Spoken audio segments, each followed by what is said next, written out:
আসসালামু আলাইকুম, কেমন আছেন সবাই? আশা আশা করি সবাই ভালো আছেন। আজকে আরেকটি ছোট্ট ব্লগ নিয়ে আসলাম আপনাদের মাঝে।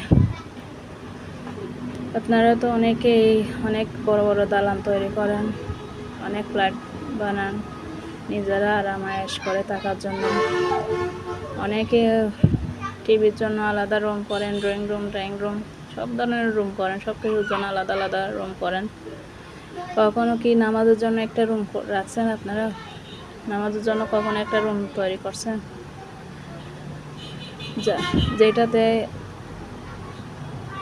সব রুম থেকে নামাজের রুমটাতে আসলে সব রুম থেকে আলাদা শান্তি পাওয়া যাবে, আলাদা একটা স্বস্তি পাওয়া যাবে।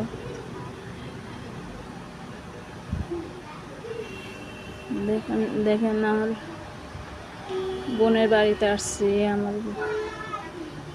ওরা নতুন ঘর করছে, নতুন সামনে ঢোকার সাথে সাথে নামাজের রুম।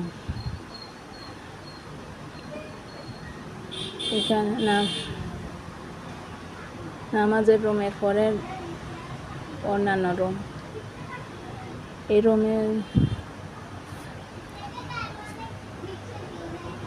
রুমে আসলে আলাদা একটা শান্তি পাওয়া যায়, একটা স্বস্তি পাওয়া যায়।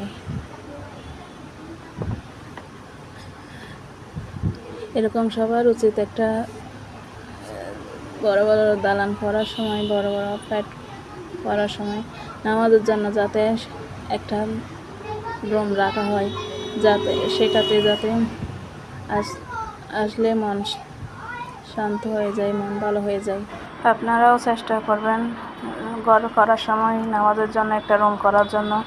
আর কেমন হয়েছে বলবেন আর কমেন্ট করে জানাবেন। এখানে রাখছি, আল্লাহ হাফেজ।